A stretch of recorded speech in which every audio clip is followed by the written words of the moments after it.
What's going on, guys? My name is Steve. Thank you for stopping by my channel. Today we're going to be reacting to the harsh reality of working in UK's most notorious prisons.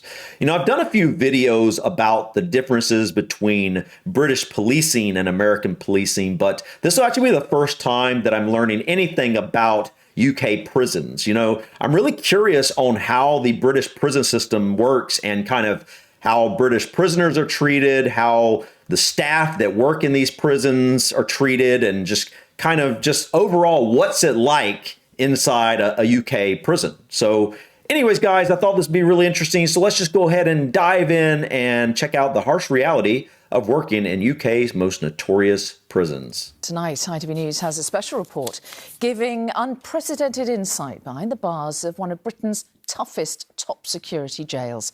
HM Prison Belmarsh is a Category A men's prison in southeast London, housing some of the country's most dangerous criminals. Now, for months, we've been following new prison officers on a fast-track scheme aiming to solve the problem of acute understaffing across England and Wales. One of the major problems is staff retention. Nearly half of all officers who left the service last year had been on staff for less than 3 years. More than a quarter left after less than 1 year. Staff are also facing a growing number of assaults, more than 7,000 in the 12 months to June, and that's up 4% on the previous 12 months.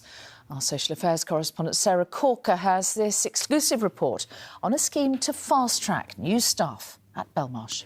Man, that turnover is extremely high. I wonder what causes such high turnover. Obviously, it's a dangerous job, but you already know that when you go into a job like that. So it can't just be that it's dangerous. There has to be something more to this. And obviously the assaults on the officers obviously contribute to a lot of people leaving that profession as well. But there still has to be something else to that, to have 50%, almost 50% leave within 3 years and over a quarter leaves within a year of starting this job. I also was curious, so a Category A prison, is that basically like what we would consider a maximum security prison here in the U.S.? That's what it sounded like based off her saying that that's where they held some of the most dangerous criminals. So, but anyways, guys, let's continue. Being a prison officer is a dangerous job. The world behind the barbed wire is a volatile, secretive place. We'd always do moves via radio. We've been given exclusive access to new recruits working in the country's most notorious prisons. Is there going to be more staff? Is this restraint going to become more aggressive and more violent? Will I have to draw my baton? There's literally so many questions going through your head. Officer Brown is on an early shift at Belmarsh, a maximum security male prison. From shoplifters to terrorists, there are all kinds of high-risk criminals here. She's had a radical career change from anthropology graduate to prison guard. Wow, that is a really radical change. Coming up to 3 months now. And she's already responded to 2 violent incidents. I think both of them were, again, prisoner frustration and then lashing out on staff, if that makes sense. So it led to a prisoner punching a staff member. Was that scary? Running into that? It is, because when you're running into it, you don't know what you're running into, and that unknown is really scary. And how has it made me feel? It's a little bit nerve-wracking, just in terms of oh, this is actually happening now. This isn't training anymore, this is real life. This is Alpha 3. We first met the officers back in July during their intensive training. They could have worked in law or medicine, but instead are part of the 2-year Unlocked scheme, which recruits high-flying graduates to work in prisons. What was the reaction from family and friends? I'll be honest, a lot of my friends laughed and said, you'll never be able to do it. Just shock, more or less shock. So it was a mixture. Most of it was don't do it, you'll get killed. After just 6 weeks of training, they're sent onto the front line. Yes, you're taking off your shoes as well. 6 weeks. Serious violence is on the increase. On average, 20 prison officers are assaulted every day. Wow, man, that's a lot. This is for lifers and those serving long sentences. Granted, how many prison officers are there total, in the UK? So I guess that would depend on, what the ratio is there. But still, man, it really is a really dangerous job. And the one woman there, she was going to be an anthropology major and decided to be a prison officer. I wonder what the reason behind that was, because obviously that wasn't her dream all along. So what made the change happen? Because it's obviously going from, a job that she probably would have made more money at, and she's going into a job that she is in much more danger, obviously. So there has to be more to it for the reasons that she's chosen. Officer Withers swapped a career in finance for maximum security. Do you think you made the right decision? I think I definitely did, and I think it is a huge turnaround, but also a lot of the skills are very transferable, so you have to deal with sometimes situations which are, you have limited resources under intense time pressures, but that's all part of the job, is like learning how to do that effectively and becoming good at that. So I've been on air now for just under 2 years. This prisoner picks his words carefully. It must be quite daunting for the staff as well, because obviously this prison does have a reputation. You've got the old staff training the new staff. Obviously they're sort of rabbits in the headlights, so to say, but I think they've done really well. But you know what's crazy?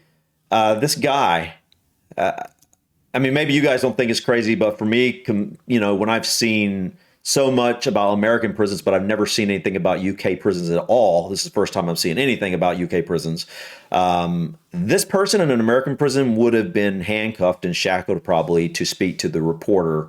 I don't think it's just kind of, it's wild that he's able to just stand there. I don't know this guy. I'm not saying anything about him. Maybe he's not a violent man, but I just can't imagine that being the same in an American prison. They totally would have took that precaution, I think.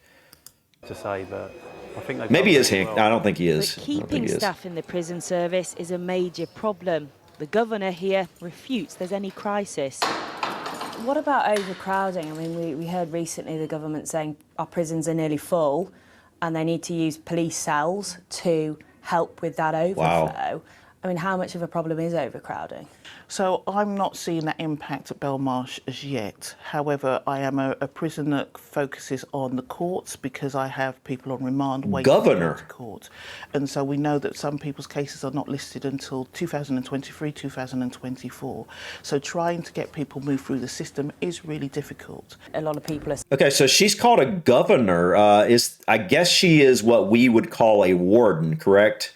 And you just her title is just different in the UK, which actually governor actually makes a lot of sense to me. Actually, more sense than warden, to be honest. Saying our prisons are in crisis. Are they? I'll only talk about Belmarsh Prison, and what I see is a prison that wants to make a difference and has made a difference. You're right. The latest inspection found improvements, but also warned prisoners still spent very long periods of time locked behind their doors.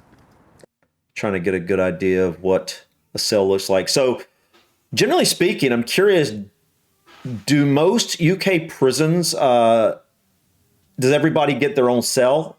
Or it looks like this is just one person in a cell, or do they have a lot of prisons to where you have multiple prisoners in one cell? And one thing I was trying to figure out is what she's carrying on her. What do these officers carry? Obviously, I know that in the UK police officers generally don't carry guns, but a lot, not all, but a lot carry tasers, and I think pepper spray and their batons. So I'm guessing it's going to be pretty similar for the prison officers as well. You're right. The latest inspection found improvements, but also warned it looks like a prisoners taser right there. Is spent it? very long periods Maybe. of time locked behind their doors. The reality is there are too many prisoners and too few staff. There's been a mass exodus of experience. 1 in 7 officers left the service last year, and half of them had less than 3 years in the role. That's crazy, Staffing man. shortages have serious consequences in places like this. We are starting to treat people like animals again. For 11 years, Neil worked in strange ways before an attack by a prisoner left him injured and with PTSD. A prison's getting more dangerous. Very much so. I think now there's no experience or very little. The people who've been in a job a long time are probably on the edge, extremely stressed, become very dangerous, very hostile place again, like it used to be. I think getting the right type of people for the job, I think we've got to a point where it's just bums on seats. It's often seen as a low-status job, but back at Belmarsh, the unlocked recruits all want to make a difference. I don't know what I expected. The only thing I knew about prison was what I saw on telly. Mum of two, Officer Joelle, is passionate about rehabilitating even the most hardened criminals. That's good. I think people need a second chance. Sometimes circumstances may have led you to do something that you may not necessarily be proud of, and it may lead you down the line of imprisonment. But does that mean that we should not give that person a second chance if they are ready to kind of turn their life around, if that makes sense? Hence the reason why I wanted to be in the prison system. To address overcrowding, the government says it's creating 20,000 more prison places, but convincing people to work here is still a major challenge. Sarah Corker, ITV News, inside Belmarsh Prison. Did she say prison places? I think that's what she said. Hold on. It's creating 20,000 more prison places. Prison places. That's interesting. Is she talking about prison cells? Or no way, she's obviously not talking about actual like prison buildings because that would be insane. Prison places. I've never heard it described like that. But this was interesting, guys. It gave me a quick overview of sort of the UK prison system. And I got to see it from the viewpoint of the shortage of guards. You guys call them prison officers. We call them prison guards. You guys call the warden a prison governor, if I'm not mistaken, right? You know, I believe this will be a very stressful job. You have to go in there with the mindset that I'm here to help people rehabilitate. If you go in with that mindset, I think it wouldn't be as stressful probably. But if you're in there just as another job day after day, yeah, it can be pretty stressful because you've got to be on the lookout constantly. Imagine it's not an easy job for sure. And you know, it reminds me, the other day I actually saw an ad for a local prison guard. I don't remember exactly where, somewhere in the vicinity of me, somewhere, I think it was in the city that's like about 45 minutes away. But I was just shocked at how low prison guards are starting out in pay.